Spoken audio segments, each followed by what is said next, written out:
Saga Egmont présente L'infirmière, l'une des affaires criminelles les plus spectaculaires de l'histoire danoise. De Christian Korfiksen, lu par Hervé Carrasco pour Saga Egmont. Préface.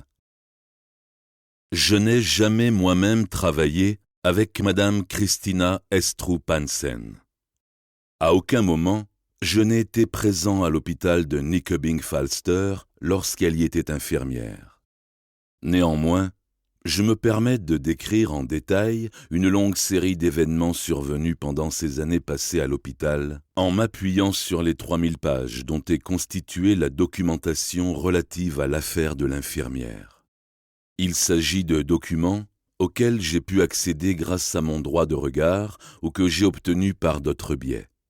Rapports d'autopsie, examens médico-légaux, échanges de SMS et de courriers électroniques, avis d'experts, copies d'écran provenant des systèmes informatiques hospitaliers, photos, auditions, rapports de police. L'accès à cette documentation a jusqu'ici été réservé dans sa majeure partie à la police, aux tribunaux et aux différentes parties impliquées dans l'affaire. Lorsque j'ai essayé de décrire ce qui s'était passé à l'hôpital de Nykøbing-Falster, les rapports d'interrogatoire policiers m'ont été particulièrement précieux.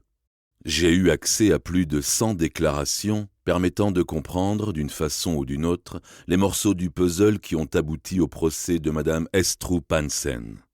Plus de 70 personnes ont témoigné lors de ce procès. Leurs déclarations ont également servi de point de départ pour quelques-uns des récits figurant dans ce livre. J'ai aussi interrogé plus de 50 personnes, dont certaines à plusieurs reprises. Infirmiers, médecins, experts, avocats, fonctionnaires de police, membres des familles des acteurs principaux de l'affaire, ainsi que les proches des victimes. Et, pour conclure, les protagonistes principaux, entre autres Madame Christina Estrup Hansen elle-même, à qui j'ai rendu visite plusieurs fois en prison. J'ai également questionné le témoin principal, l'infirmière Pernille Korsman Larsen, dont les déclarations furent à l'origine des investigations portant sur les décès suspects survenus à l'hôpital de Nykøbing-Falster et, par conséquent, de la condamnation de sa collègue pour tentative de meurtre. Pratiquement tous les infirmiers de l'hôpital que j'ai contactés ont commencé par me demander, avec une réticence manifeste, « Sous quel angle pensez-vous décrire l'affaire ?» J'ai répondu chaque fois des deux points de vue, car il existe bien deux points de vue, ou deux camps si l'on veut. Ceux du premier camp considèrent que Christina Estrup Hansen est innocente, malgré deux verdicts, et qu'elle est victime de médisance répandue à l'hôpital. À l'opposé, un certain nombre de personnes pensent que son intention de tuer des patients au cours de ses gardes est solidement établie et que le nombre de ses victimes dépasse les 4 cas qui l'ont conduite en prison. Je tiens à souligner que ni Christina Estrup Hansen, ni Pernille Korsman Larsen, ni personne d'autre n'a influé sur le choix des épisodes que j'ai décrits ou mis en exergue dans ce récit. Personne n'a été rémunéré pour me parler. Et personne n'a eu droit de rectifier ce que j'ai écrit. Le livre est donc basé sur une approche journalistique standard. Dans la mesure du possible, je me suis efforcé de vérifier les faits et événements indiqués par mes sources. Lorsque je suis tombé sur des éléments réfutés ou contraires aux informations figurant dans la documentation ou d'autres sources, je les ai omis, à condition de pouvoir les considérer comme peu pertinents. Les points qui me semblent suspects sont clairement identifiés. Si les affirmations ne sont ni confirmées ni contredites par l'enquête policière, très étoffée, je le signale également. Ceci dit, je sais qu'un grand nombre de lecteurs ont une autre opinion concernant un ou plusieurs points décrits dans ce livre. Beaucoup de gens s'autorisent à avoir un avis sur l'affaire. Malgré les jugements du tribunal de première instance et de la cour d'appel, l'affaire fait, aujourd'hui encore, l'objet d'un très grand nombre de théories personnelles. Durant mon travail, j'ai rencontré de nombreuses personnes qui ont fondé leur avis sur une perception des faits totalement erronée ou déformée. Elles peuvent avoir été influencées par certains titres de journaux sans avoir lu les articles correspondants, ou par 2 ou 3 publications seulement sur les milliers consacrés à l'affaire. D'autres se fient à des rumeurs. J'espère que ce livre pourra contribuer à une vision plus globale, plus sobre et plus complète d'un procès qui a beaucoup marqué les esprits au Danemark. L'affaire de l'infirmière a eu d'importantes conséquences, et pas uniquement pour les 4 victimes de Madame Estrup Hansen. Parmi ses collègues à l'hôpital, plusieurs se sentent encore coupables de ne pas avoir réagi plus tôt, dès les premiers soupçons. Nous comptons aujourd'hui des personnes endeuillées, parents proches de patients sans défense, qui étaient hospitalisés au sein d'une structure en qui nous avons d'ordinaire toute confiance. Un couple devra pendant de nombreuses années encore rendre visite à sa fille en prison. Une fillette de 11 ans n'a plus de mère au quotidien. L'affaire de l'infirmière est à tout point de vue profondément tragique. Elle a été aggravée par le fait d'avoir duré si longtemps sans que personne ne réagisse. J'espère que ce livre pourra éviter qu'elle ne soit oubliée et que nous pourrons, au contraire, en tirer des leçons utiles. Christian Korfiksen, Copenhague, janvier 2019. Chapitre 1. Le commissariat reçoit l'appel à minuit moins 4. Une femme médecin souhaite déclarer un décès apparemment inexplicable survenu sur son lieu de travail à l'hôpital de Nykøbing-Falster. C'est une procédure standard. Les médecins sont légalement tenus de rapporter aux autorités tout cas de décès soudain qui échappe aux explications pouvant être raisonnablement déduites du dossier du patient. Tel est le cas d'Arne Herskov, dont le décès a été constaté par le médecin un peu plus de 2 heures auparavant, d'après la déclaration faite au téléphone. Le gendarme prend note de la date, le 4 mars 2012, et des autres informations données par le médecin. Arne Herskov, 72 ans. Domicile, Falkevej 78, Idestrup. Divorcé. Conscient pour la dernière fois le jour même, entre 7h et 9h39. Placé dans un respirateur après un arrêt cardiaque. Décédé le soir même. Parent le plus proche, son frère Kenny. Peu de temps après, une voiture de patrouille avec à bord 2 policiers s'enfonce dans la nuit en direction de la ville de Nykøbing-Falster. Les 2 fonctionnaires de police se présentent dans le service de soins intensifs à 1h20. Ils rencontrent une infirmière et un médecin qui leur indiquent quelles personnes ont eu affaire aux patients au cours de la journée. Leurs noms et leurs numéros de téléphone sont consignés. Les policiers pénètrent dans la chambre où se trouve le corps de Herskov. Les policiers constatent que la chambre, ce lieu de crime potentiel, et le mort lui-même n'ont pas été laissés en l'état. Herskov est couché sur le dos, habillé de son jean bleu et d'un gilet à carreaux à manches noires. On lui a remis ses propres vêtements pour éviter qu'il ne reste dans une tenue d'hôpital lorsque la famille viendra le voir. On l'a, en outre, désintubé. Les policiers notent. Le corps a été apprêté, le personnel ne sachant pas que la police devait être informée du décès. Les policiers se rendent ensuite dans le service de médecine générale M130. D'après les informations qu'ils ont reçues, c'est dans ce service que Herskov était soigné depuis quelques jours. Et c'est là, dans son lit, que le personnel l'a découvert, inanimé, dans le courant de la matinée. Un massage cardiaque a été tenté avant que le patient ne soit transféré en soins intensifs. Les infirmiers qui étaient de service au moment du décès sont rentrés chez eux depuis longtemps. À 7 heures, l'infirmière Ida et l'aide-soignante Nina sont les seuls à déambuler dans le couloir du service M130. Les patients dorment. C'est leur 2e nuit de garde d'affilée. À leur arrivée à 23 heures, les 2 soignantes ont été surprises d'apprendre que le vieil homme de la chambre 134 avait subitement cessé de respirer. Elles lui avaient toutes 2 rendu visite le matin précédent, avant de le laisser avec les autres patients au bon soin de la relève et de rentrer dormir. Ida lui avait parlé. Depuis le début de son hospitalisation, on avait eu du mal à le faire manger. Mais ce matin-là, Herskov s'était réveillé tôt et avait réclamé pour la première fois une glace protéinée. Il a pris des forces, avait pensé Ida en quittant la chambre. Cet homme si fragile s'était même permis une petite grivoiserie à son égard, ce qu'elle avait interprété comme un signe de santé. Arne Herskov commençait à aller mieux. Nina lui avait adressé un petit geste amical de la main en le voyant traverser péniblement le couloir vers les toilettes. Et voilà qu'Arne Herskov est mort. Tel est le message que s'entend asséner l'équipe de nuit à son retour, alors qu'elle s'informe de l'état des différents patients. Les deux femmes ont du mal à comprendre. Ida et Nina, qui n'ont pas été averties de la venue de la police, ressentent comme une intrusion l'arrivée des deux agents devant la porte du service. Ces derniers ont beau y mettre les formes. Les deux soignantes sont surprises par les questions qu'ils leur posent aussitôt au sujet du patient de la chambre 134. Nina raconte qu'elle l'a vu passer dans le couloir la veille et qu'elle le croyait en meilleure forme. Ida évoque l'épisode de la glace protéinée. Elle a eu l'impression qu'Arne Herskov commençait à retrouver l'appétit. Le défunt qui, normalement paraissait très dépressif, avait semblé en meilleure forme, note l'un des policiers. Voilà le bilan de la nuit.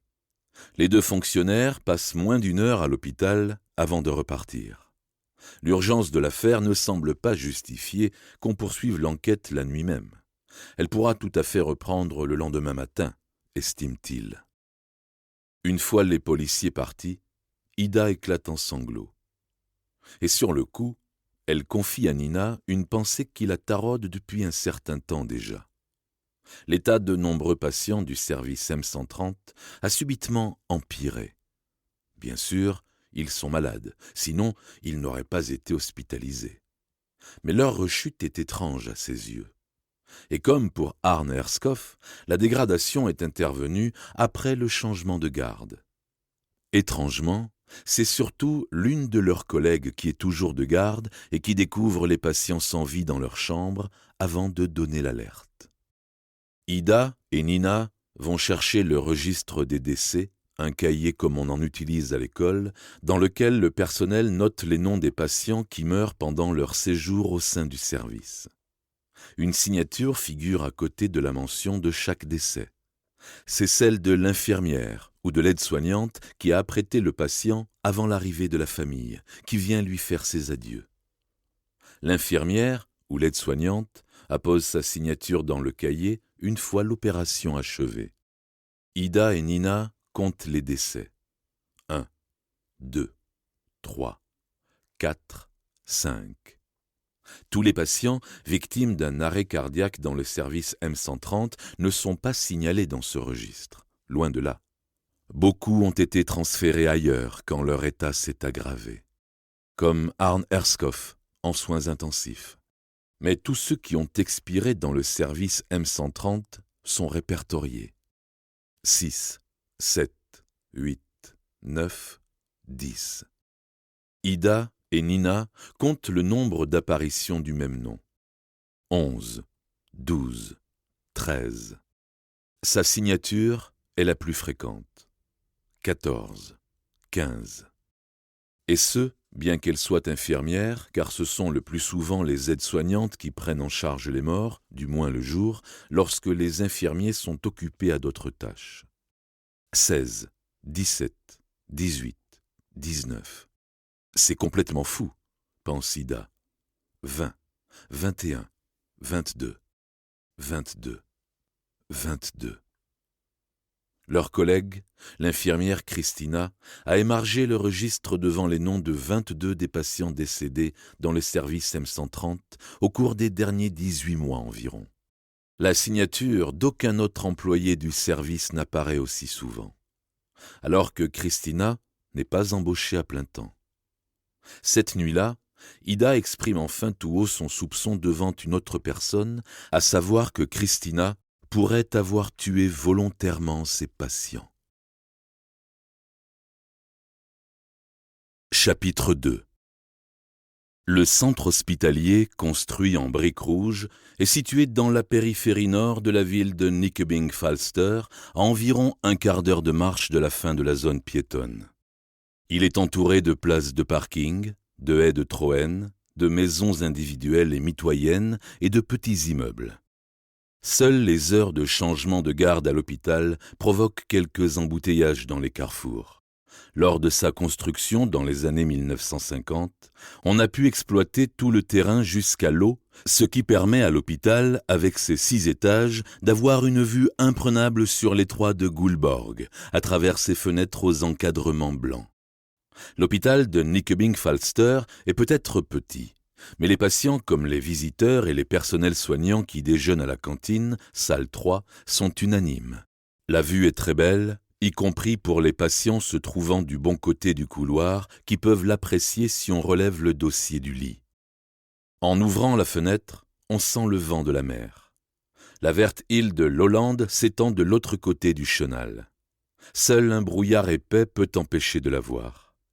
Outre ceux de Falster même, les patients arrivent de Lolland, mais aussi de Møn et de l'extrême sud du Zéland.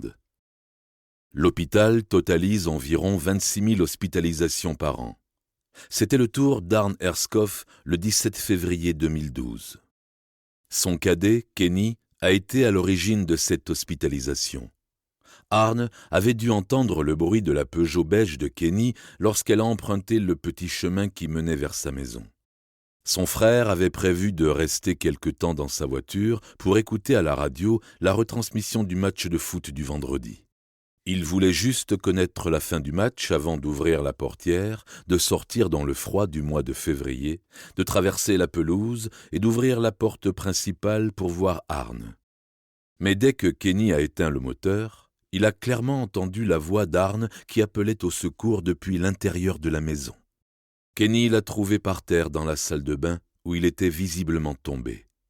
Désorienté, il n'a pas pu dire combien de temps il était resté sur les dalles sans pouvoir se relever. Son corps avait refroidi. Kenny a immédiatement appelé les secours. Les secouristes sont arrivés rapidement. Et la Peugeot était encore chaude lorsqu'il a mis le contact pour suivre l'ambulance qui faisait retentir la sirène vers l'ouest dans les champs de Falster. Le jour où l'ambulance est partie en emportant Arne, personne n'aurait imaginé qu'il ne rentrerait jamais dans sa petite maison derrière les buissons de la rue Falkveil. Il est arrivé à l'hôpital au cours de l'après-midi. Avec ses 61 kilos, le patient enfonçait à peine le drap blanc sur le matelas quand on l'a déposé dans un lit au service de soins intensifs. Arne était trop maigre. En sous-poids, a noté le médecin dans le dossier. Le personnel a complété le dossier en indiquant qu'Arne souffrait de déshydratation et d'hypotension. Et ses résultats d'examen semblaient suggérer une congestion pulmonaire. Le médecin a décidé qu'Arne devait prendre des antibiotiques 3 fois par jour pour faire reculer l'infection. En dehors de cela, le traitement, comme l'expliqueront les soignants plus tard à Kenny et aux 3 autres frères et sœurs, était facile à appliquer. Arne devait avoir plus de gras sur les os. Traitement nutritif, tel était le plan signalé dans le dossier d'Arne. Les infirmiers devaient également veiller à ce qu'il absorbe une grande quantité de liquide. Arne avait l'habitude d'en consommer pas mal, mais pas le genre de liquide contenu dans la poche de perfusion suspendue à côté de son lit d'hôpital. Il avait une passion pour la bière. Il la rapportait à la maison dans le panier de son scooter à 3 roues avec les plats préparés à réchauffer au four, achetés chez le boucher Schuss, à Marilust. Et lorsque Arne, l'été, était assis devant le bar à barbecue à Sildestrup-Strand, les bouteilles vertes s'accumulaient à côté de lui. « Toujours de la Carlsberg en bouteille », disait le gérant du kiosque situé à côté du banc, où Arne pouvait passer des heures pendant que le soleil auréolait ses cheveux blonds teintés de rouge. Ce client lui manque encore aujourd'hui. Ses propos ne devenaient jamais bêtes, quel que soit le nombre de bouteilles qu'il ait ingurgitées. Beaucoup de gens se souviennent d'Arne en raison de sa forte consommation de bière. Mais lorsqu'on demande à sa sœur Birte s'il était alcoolique, elle répond par la négative. « Jamais de la vie, déclare-t-elle. C'était un bon vivant. » Les résultats des premiers examens corroboraient bien cette impression. Le corps du patient était marqué spécialement par l'alcool qui avait laissé son empreinte sur son foie.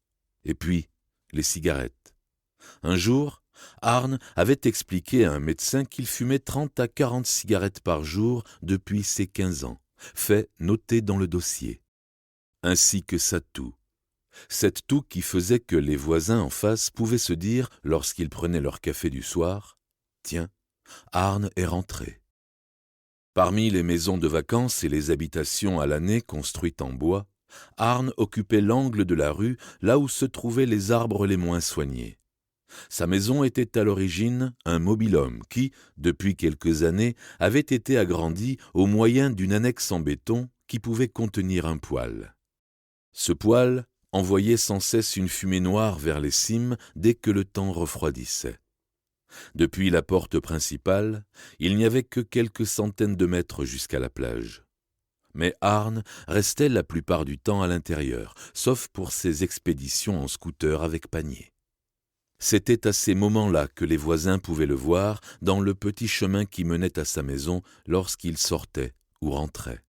Lorsque les voisins arrivaient enfin à lui dire correctement bonjour, ce qui pouvait prendre plusieurs années dans le cas des nouveaux arrivants, il découvrait que ce monsieur solitaire était plutôt bavard. Il avait des attitudes clivantes. Il était très sérieux lorsqu'il parlait des maisons de soins et de la façon dont la société traite les aînés. Et beaucoup de gens de la famille avaient entendu ses opinions sur les substances, la drogue, qu'Arne maudissait depuis toujours. Il ne comprenait jamais que des gens puissent s'y adonner. Cependant, son expression s'adoucissait lorsqu'il racontait sa vie de jeune homme, à l'époque où il découvrait le monde depuis des bateaux portant le logo de la société Maersk, ou quand il racontait son enfance avec ses frères et sœurs entre les bistrots bruns de Norbro, ou sa vie de vendeur de fleurs et de légumes sur le Grønn Torvet, le grand marché de Copenhague, avant qu'il ne travaille comme éboueur. C'est là, dans le café fumeur, qu'il avait rencontré celle qui était devenue sa femme. Son humeur était gaie comme un bistrot à quelques heures de la fermeture. Il aimait les fêtes. Il pouvait se mettre à chanter des couplets et des chants de marins comme quelqu'un qui passe du bon temps. C'était aussi le cas quand il était à la maison, seul, et que l'un des frères venait spontanément le voir. Il était en train de déguster son plat préféré, un ragoût préparé par le boucher. Mais tout cela avait changé ces temps derniers. Arne était malheureux. On dit que la perte d'un enfant est la pire chose qui puisse vous arriver en ce monde. Arne avait vécu cela. Quelques mois avant qu'il ne tombe par terre dans la salle de bain, on lui avait annoncé la mort de son fils unique, Jimmy. Le décès de Jimmy a été la plus grande tragédie de la vie d'Arne. Il laissait un grand vide dans son existence de retraité et une boule dans sa gorge qu'il ne parvenait pas à avaler, quel que soit le nombre de bières qu'il consommait. Vis-à-vis de ses frères et sœurs, il n'avait pas caché qu'il avait réellement renoncé à la vie. Il était devenu si triste, déclarant qu'il en avait assez d'être seul. Les deux frères lui avaient apporté beaucoup de bois cet hiver, mais Arne avait du mal à trouver de quoi réchauffer son âme. Il n'avait plus le courage de s'occuper de ses plats préparés. Seule la bière passait, en noyant son moral. Ses frères et sœurs commençaient à s'inquiéter. Ils trouvaient rassurant qu'il soit hospitalisé et entouré de professionnels qui pouvaient prendre la relève. Au moment de son hospitalisation, Arne était pâle et tremblant. Il avait tellement froid, répétait-il aux infirmiers. Mais il s'était vite avéré qu'il n'était pas mourant. À mon sens, le problème le plus aigu est le fait que le patient n'ait pas mangé pendant 1 mois, notait un médecin dans le dossier après 3 jours aux soins intensifs. Au 4e, son état n'était plus critique, ce qui avait entraîné son transfert vers le service de médecine générale M130. Ici, le personnel devait simplement faire en sorte qu'il soit moins maigre. Le service M130 réunit certains des patients les moins vaillants de l'hôpital, essentiellement des personnes souffrant de maladies de l'estomac et des intestins.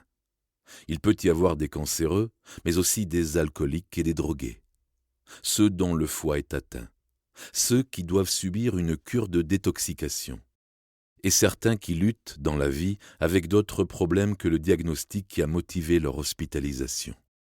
Les patients du service de médecine générale constituent une clientèle plutôt lourde selon la terminologie des infirmiers. Certains visages sont souvent déjà connus du personnel lorsqu'ils arrivent dans le service pour la 2e, voire la 10e fois. Et ils y restent aussi volontiers plusieurs semaines, plus longtemps que les personnes hospitalisées dans d'autres unités de l'hôpital. Le service comprend 2 couloirs, le 30 et le 50, qui courent perpendiculairement avec des chambres des 2 côtés. Arne s'est vu attribuer une chambre sur le couloir 30, juste en face des toilettes. Au début, le personnel trouvait le nouveau patient taciturne, un homme qui ne voulait que dormir et n'avait ni l'envie ni la force de rien faire d'autre. Mais au fil des jours, plusieurs personnes ont remarqué qu'Arne commençait à s'animer. Le patient semble moins atone aujourd'hui. Il parle plus spontanément, lit-on dans son dossier, 4 jours après son arrivée à l'hôpital. Une infirmière du service M130 ajoute le jour même: « Le patient se redresse plus haut dans son lit et mange ce que l'on lui sert. » Arne continuait à tousser. Il était souvent pris de vertige et devait encore recevoir de l'oxygène et être nourri à la sonde. Mais il était plus facile de l'amener à manger quelque chose en plus. Recommence à avoir de l'appétit et mange plus, à réclamer à manger aujourd'hui, note le personnel les jours suivants. L'aide-soignante Louise a également vu que le moral d'Arne était en voie de revenir progressivement à mesure qu'il grossissait légèrement.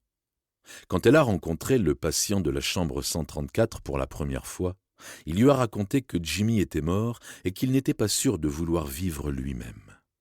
Quand les médecins et infirmiers passaient le voir, il parlait souvent de sa tragédie. Plusieurs intervenants ont noté qu'il paraissait dépressif.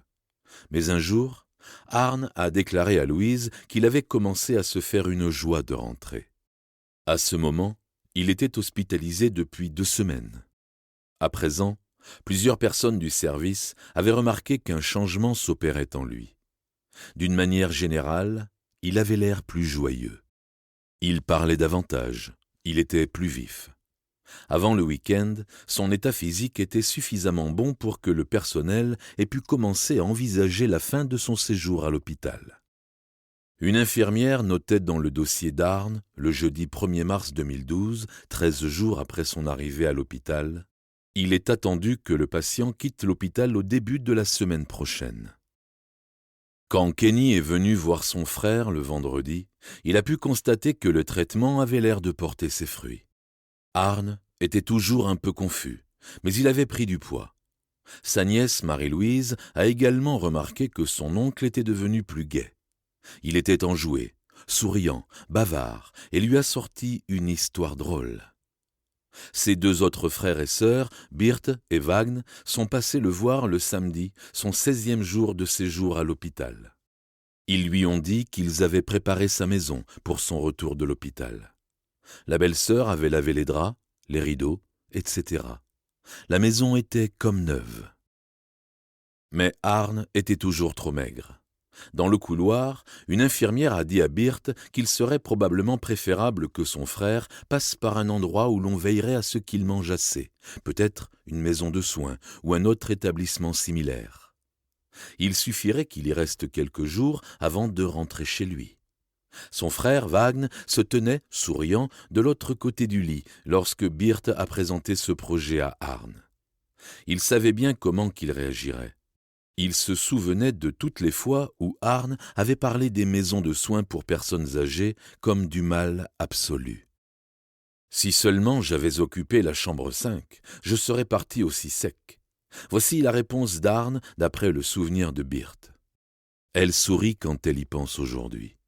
C'était bien lui, ce genre de déclaration. Le lendemain de la visite de Birte et Wagn, à 9h, le personnel a commencé à préparer le café du dimanche matin. La relève avait eu lieu 2 heures auparavant.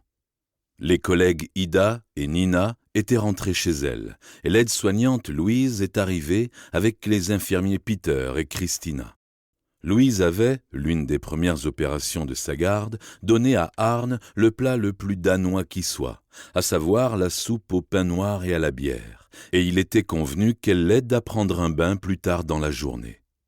Puis, Elle l'avait laissé seul dans la chambre pour qu'il puisse manger tranquillement. Quand elle était revenue au bout d'un quart d'heure, Arne avait demandé en montrant son assiette vide « Tu es contente maintenant ?» Il avait tout fini et souriait.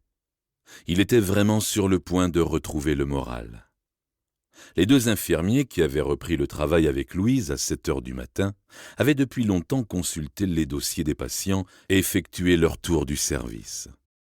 C'était à Christina qu'il revenait de donner aux patients dans leur chambre les médicaments à prendre régulièrement. Entre-temps, l'autre infirmier, Peter, était également allé voir Arne pour lui apporter une serviette de bain et des vêtements propres. Il avait également pris sa température, sa tension artérielle, vérifié sa respiration et mesuré le taux d'oxygène dans le sang. Rien à signaler. L'équipe de nuit avait transmis le même constat à celle du matin. Peter avait terminé le premier son tour de service et commençait à préparer le café pour ses collègues dans la salle du personnel. Les employés des deux couloirs avaient pour habitude de prendre le petit déjeuner ensemble une fois terminées les premières tâches de routine. Les collègues sont arrivés progressivement. Cette garde avait l'air calme, aucun patient dans un état critique. Soudain, l'alarme a retenti. Quelqu'un avait tiré 2 fois sur la corde dans l'une des chambres, déclenchant l'alarme arrêt cardiaque. Peter, Louise et les autres ont remonté le couloir 30 en courant avant de passer les 2 chambranles rouges et disparaître dans la chambre 134. Leur collègue Christina était assise sur le bord du premier des 2 lits de la chambre, tournant le dos à l'entrée. Elle avait déchiré la chemise d'Arne pour lui faire un massage cardiaque. Pendant qu'elle poussait sur la cage thoracique d'Arne, Louise a déplacé le lit pour l'éloigner du mur afin que tout le monde puisse bien accéder au patient. Peter préparait les médicaments et les seringues. Une aide-soignante du couloir 50 a trouvé un masque pour que le patient puisse recevoir plus d'oxygène. Une 3e infirmière regardait la scène. C'était la première fois qu'elle avait à vivre une tentative de réanimation. Fraîchement diplômée, elle venait d'arriver dans le service. Christina lui avait demandé de rester et d'observer ce qui allait se passer. Apprendre le déroulement de ce genre de choses était utile, lui avait dit sa collègue plus expérimentée. Les brancardiers et les médecins sont arrivés tout de suite. Christina a fait quelques pas en arrière, mais restait en position clé. Elle a décliné le nom du patient, les chiffres clés de ses examens et la raison de son hospitalisation, et a expliqué qu'elle l'avait trouvé sans vie et essayé de le réanimer. Quand tous les professionnels, avec toute leur expérience réunie, étaient rassemblés pour ranimer un homme, même les infirmiers et les médecins les plus chevronnés pouvaient perdre le contrôle. À titre d'exemple, Peter semblait énervé lorsque Christina lui donnait des ordres. Ses mains tremblaient et il a laissé tomber à terre l'appareil de tension. Dans ce type de situation, Christina savait se distinguer. Elle n'avait pas peur de prendre la direction lorsque d'autres hésitaient. Ce sens de l'initiative était apprécié. Christina se montrait très dynamique dans les moments critiques, comme l'avaient remarqué beaucoup d'intervenants dans son service. Les soignants ont réussi à relancer le cœur du patient.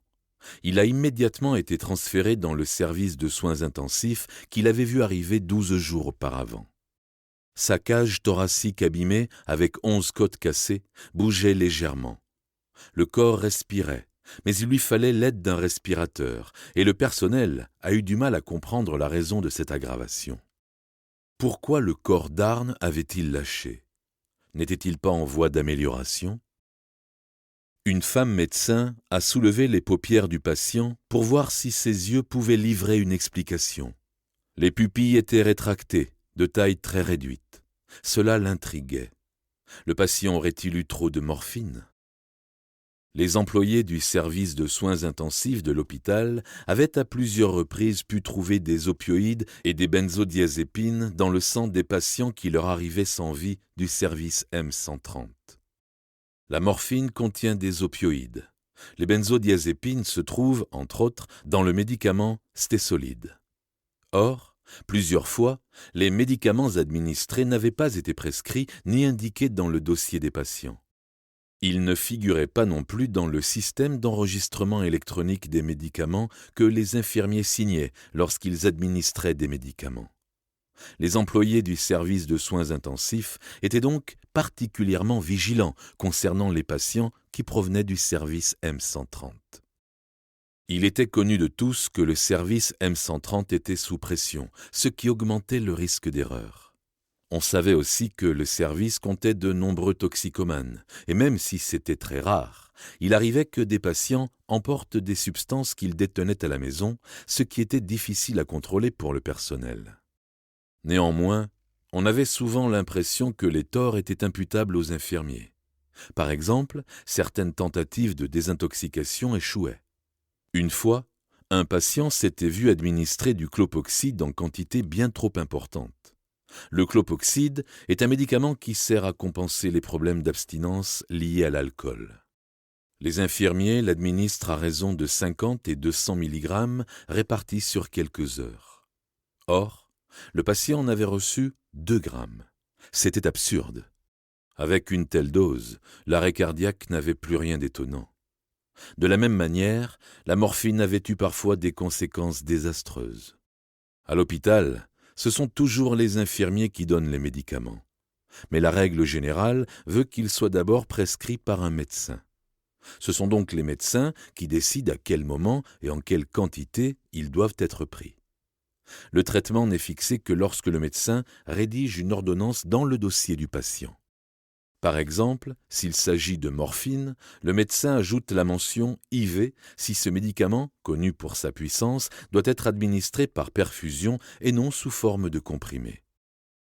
Les infirmiers sortent les médicaments des pièces à pharmacie que comptent les différents services. Les médecins n'ont pas accès à ces dépôts fermés à clé.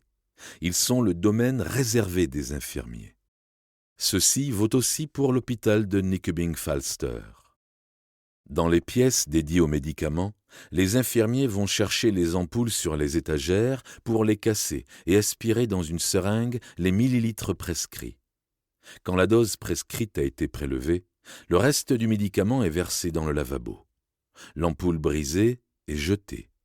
Finalement, les infirmiers apposent leur signature dans le système électronique d'enregistrement des médicaments une fois que ceux-ci ont été administrés aux patients dans leur chambre. Ils doivent toujours le faire lorsqu'un patient a reçu un médicament. Cette règle figure parmi les premiers principes enseignés dans les écoles d'infirmiers. Il n'était inscrit nulle part dans le dossier d'Arne ni dans le système d'enregistrement des médicaments qu'ils doivent recevoir de la morphine. Cependant, après avoir vu ses pupilles, une anesthésiste lui a administré un antidote, ce qui a entraîné la réaction habituelle lorsque le corps découvre une substance chimique qui lui convient. La pression artérielle a augmenté. Les pulsations cardiaques se sont accélérées. On avait l'impression qu'Arne avait plus de facilité à respirer. Et puis, le changement des pupilles. Elles se sont agrandies et commençaient à réagir à la lumière. Le personnel a réussi à faire un test urinaire. L'analyse montrait non seulement des opioïdes liés à la morphine, mais aussi des traces de benzodiazépine, ce qui pouvait indiquer qu'Arne avait également reçu du stésolide. Ces découvertes les ont surpris. Les médecins ont plusieurs fois consulté le dossier du patient et les médicaments enregistrés par voie électronique pour être totalement sûrs d'avoir tout vu. Mais non. Ni la morphine, ni le stésolide ou d'autres médicaments contenant des opioïdes ou des benzodiazépines n'avaient été prescrits, notés ou cités. Les médecins du service ont ensuite cherché à comprendre pourquoi ces substances avaient été administrées aux patients. Leur première explication était tout simplement l'erreur. Arne avait eu les médicaments prévus pour l'autre patient de sa chambre. Cela pouvait peut-être expliquer qu'Arne ait été vu en vie au maximum 15 minutes avant qu'on le retrouve en situation d'arrêt cardiaque, comme il était dit dans le rapport le concernant. Un médecin a cependant ajouté à 13h30 « Nous avons pris contact avec les infirmiers du service qui expliquent que l'autre patient de la chambre ne reçoit aucun de ces médicaments. » 2h30 plus tard, le mystère restait intact. Il n'est pas exclu que le patient ait pris le mauvais médicament. Nous n'avons pas d'autre explication du fait que l'urine du patient contenait des opioïdes et des benzodiazépines, écrit un nouveau médecin qui reprend le travail d'investigation. L'arrêt cardiaque d'Arne l'avait mis dans le coma. Son cerveau, qui avait manqué de l'oxygène longuement, s'était abîmé. Le scanner et plusieurs autres examens supplémentaires n'ont plus laissé de place au doute. Arne ne serait plus jamais lui-même. L'hôpital a réussi à contacter Kenny, qui a promis d'apprendre aux autres membres de la famille que les médecins ne pouvaient plus rien faire pour Arne. Le soir même, lui et les autres sont venus dans le service de soins intensifs. La famille a été informée du fait que les lésions du patient ont provoqué la défaillance de pratiquement tous ses organes vitaux et que toute poursuite du traitement serait sans espoir. La famille explique que le patient ne souhaite plus vivre et qu'elle souhaite qu'il puisse trouver la paix. Elle accepte que nous mettions terme au traitement actif et que nous nous limitions aux soins palliatifs, a noté un médecin-chef de service à 21h après avoir parlé avec Kenny et les autres membres de la famille. Le soir même, la famille a entouré Arne lorsque les médecins ont débranché les machines qui le maintenaient en vie. Kenny était là, Wagner était là, 2 de ses nièces étaient aussi présentes. Ils ont vu le patient arrêter de respirer une fois les appareils éteints. Le décès d'Arne Herskov a été déclaré le dimanche 4 mars 2012 à 21h30 à l'hôpital de Nyköping-Falster. La police n'a pas réussi à comprendre comment la morphine et le médicament stésolide avaient pu faire leur chemin jusqu'aux veines d'Arne. 7 employés de l'hôpital ont été entendus, pour la plupart, le lendemain de l'arrêt cardiaque. 2 fonctionnaires de police sont venus dans le service M130 et on leur a prêté une salle de réunion où ils ont entendu des témoins pendant quelques heures. Parmi les personnes interrogées figurait l'infirmier Peter, qui se trouvait dans la salle du personnel au moment où a retenti l'alarme d'arrêt cardiaque, ainsi que Christina, la personne qui avait déclenché l'alarme. Concernant cette dernière, les agents ont écrit les phrases suivantes dans le rapport d'interrogatoire suivant. La personne entendue a expliqué qu'en parcourant les chambres le dimanche matin, elle a trouvé fermée la porte de la chambre du défunt. En entrant dans la chambre, elle a entendu l'autre patient lui déclarer « Il dort beaucoup aujourd'hui ». Le témoin explique qu'elle est allée voir le défunt qui était couché sur le dos sans respirer. Selon les notes prises par les agents, Christina avait joué le rôle de chef de groupe ce week-end-là, ce qui signifiait qu'elle devait approuver tous les médicaments administrés aux patients. Arne avait reçu un médicament pour soigner le foie et des vitamines pendant son séjour dans le service M130. C'était tout, a dit Christina. Le témoin déclare que le défunt n'a reçu dans son service aucun des médicaments détectés par l'analyse d'urine. Sinon, elle l'aurait su. Voici le compte-rendu rédigé par l'agent à la suite de l'audition de l'infirmière qui n'a duré que 20 minutes. Aucun des collègues n'a fait la moindre allusion à d'éventuels soupçons à l'égard de Christina. Pas même Ida ou Nina, qui avaient décidé de ne pas raconter à la police qu'elles avaient consulté le registre des décès et commençaient à s'interroger concernant leurs collègues. La police n'a plus donné de nouvelles au service. Après une courte enquête, les autorités ont choisi de classer sans suite le décès d'Arne. Même si l'autopsie confirmait la découverte faite par les médecins, selon laquelle le sang du défunt patient contenait tant de la morphine que du stésolide, en contradiction avec les prescriptions figurant dans son dossier. L'hôpital a procédé à une enquête interne pour élucider ce mystère. Selon ses conclusions, Arne avait dû se procurer lui-même quelques substances au sein du service, qu'il aurait prises en surdosage de sa propre initiative. Ces conclusions ont été communiquées aux proches d'Arne qui les ont trouvées absurdes. Arne avait toujours été un adversaire féroce des drogues et substances de toutes sortes. Chapitre 3.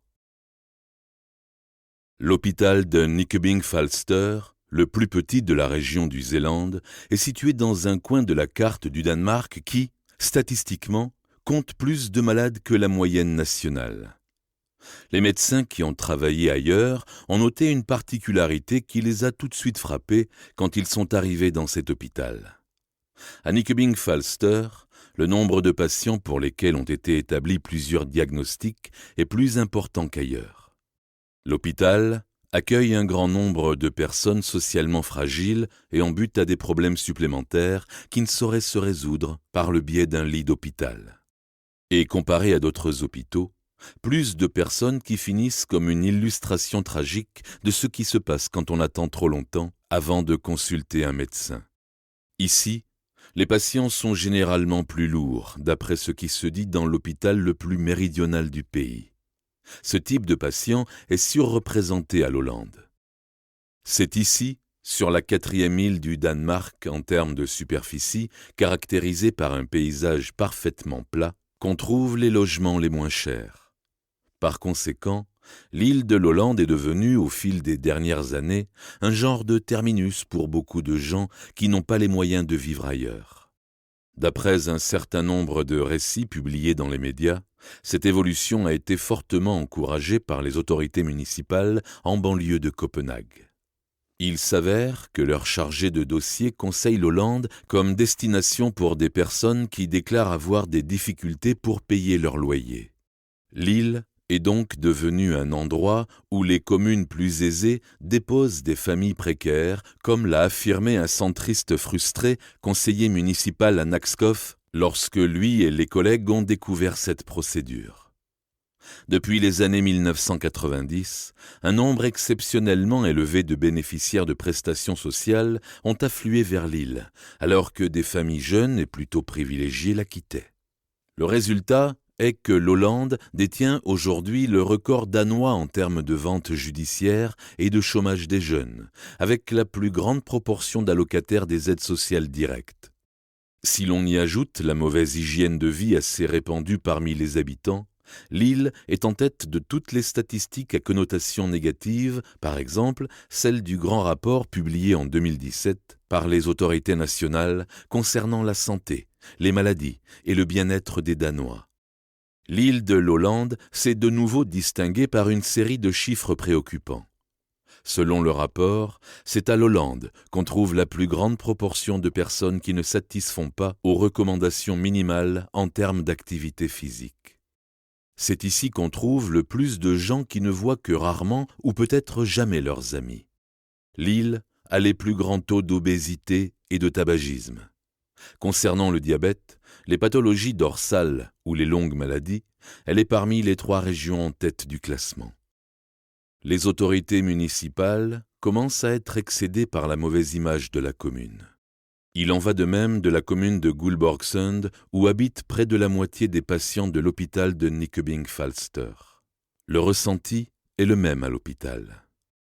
Lorsque l'on sollicite sa direction pour savoir de quoi elle peut être fière, le chef du secrétariat énumère les 6 points suivants.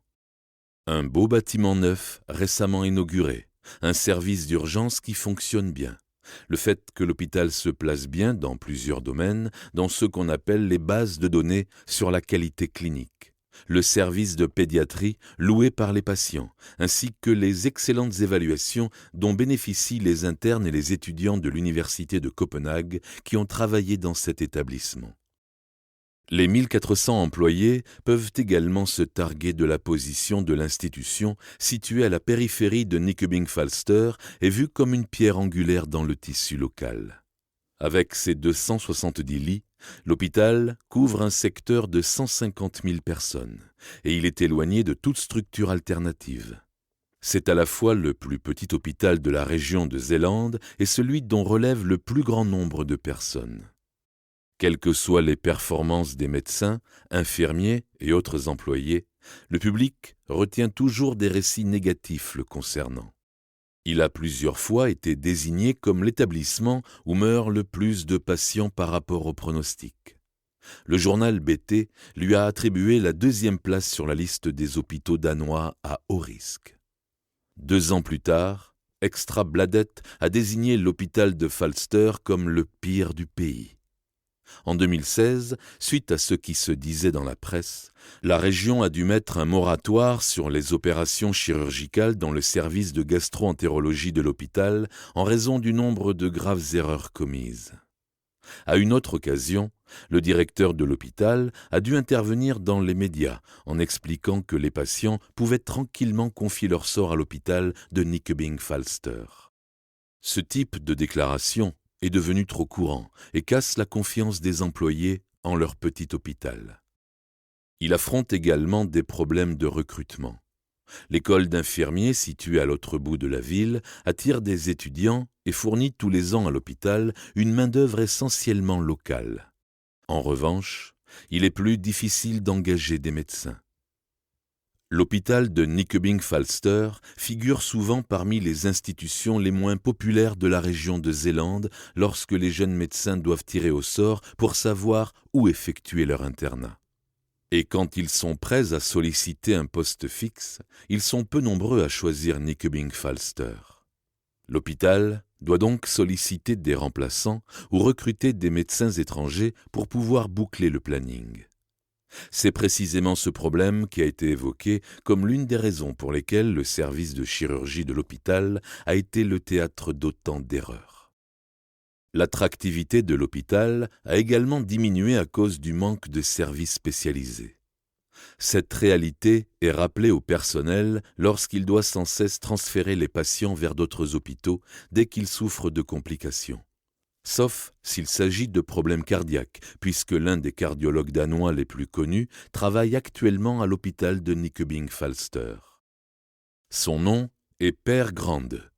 Il y a quelques années, l'hôpital a réussi à l'attirer avec d'autres grands noms de l'hôpital national de Copenhague. Cette belle histoire a cependant un côté plus sombre. Les cardiologues n'ont envisagé de s'exiler dans le sud qu'après avoir été licenciés par leur établissement d'origine qui a porté plainte contre eux pour vol et abus de biens sociaux. Le docteur Per Grande a par la suite été reconnu coupable d'avoir dépensé 2 millions de couronnes, environ 270 000 €, affectés à la recherche pour payer, entre autres, ses voyages privés, ses montres Rolex et ses notes de restaurant. Ces dernières années, l'hôpital de Nyköping Falster a pris plusieurs mesures pour attirer les médecins. Une navette de car est organisée pour véhiculer jusqu'à l'hôpital, moyennant un prix de 5 € ceux qui habiteraient Copenhague, opération réalisée sous le slogan « Arriver à l'hôpital en dormant ». On a installé un hôtel pour ceux qui ont le courage de rester plusieurs nuits et la direction a même trouvé le budget nécessaire pour que la cantine reste ouverte le soir. Mais les problèmes de recrutement ne sont pas réglés, même si les annonces parlent de la belle vue sur le détroit de Gullborg. Et même si la page de recrutement comsitpa.dk s'efforce d'intéresser des médecins en faisant valoir que les patients, en raison de leur spécificité démographique, présentent plus de pathologies et de situations complexes qu'ailleurs dans le pays. Le problème de recrutement reste intact, même si l'hôpital déclare jouer un rôle particulièrement important dans cette région, étant donné les difficultés que rencontrent les malades pour se rendre dans les autres institutions de soins en raison des distances géographiques. L'hôpital avait les mêmes problèmes de recrutement lorsque la jeune infirmière Christina Estrup Hansen a été embauchée en 2009. Avant même que Christina n'ait rédigé son mémoire de bachelor, elle avait été affectée au service M130. Très tôt, son chef lui avait promis qu'elle aurait un poste une fois passé le diplôme. Elle avait donc obtenu son premier poste d'infirmière à l'hôpital de Nyköping Falster l'été de son diplôme de fin d'études. Elle avait 24 ans. Son lieu de travail était totalement différent des hôpitaux qu'elle avait fréquentés pendant ses stages. Le manque de personnel était criant, y compris au sein du service M130, mais cet état de fait avait pour conséquence de permettre aux nouvelles recrues d'accéder rapidement à plus de responsabilités et à des tâches plus variées. Christina venait d'ailleurs. Elle avait fait ses études à l'école d'infirmiers de Herlev et avait travaillé à l'hôpital de cette même ville dans le cadre de ses études. En comparaison, l'hôpital de Nyköping Falster semblait incroyablement petit, pas seulement en taille, il suffit de 12 minutes pour parcourir l'ensemble, mais aussi au sens humain. Tout le monde avait l'air de connaître tout le monde. Lorsqu'on prend l'ascenseur dans ce qui est le plus haut bâtiment du pays, l'hôpital de Herlev, on est généralement entouré, dans la cabine, de personnes inconnues. C'est tout le contraire dans les ascenseurs de l'hôpital de Nyköping-Falster. Christina s'est bientôt liée d'amitié avec une poignée d'employés du service M130. Elle a très vite aimé son travail. Elle était appréciée par sa supérieure hiérarchique et on saluait son professionnalisme. Les médecins remarquaient favorablement cette infirmière brune qui se faisait une réputation à l'hôpital pour son côté ambitieux et son sens du travail. Mais Christina était également connue pour susciter la controverse. Ce côté de sa personnalité s'était révélé au bout d'environ 2 ans dans le service M130. Plusieurs jeunes infirmiers du service avaient commencé à dire qu'ils ne l'aimaient pas. Soudain, certains d'entre eux ne voulaient plus travailler avec Christina. Elle les mettait mal à l'aise, disaient-ils à leur chef. Il y avait en elle quelque chose qui ne tournait pas rond. Nous espérons que vous avez apprécié cet aperçu. Pour continuer à écouter ce livre audio sur Google Play Livres, utilisez le lien dans la description de la vidéo.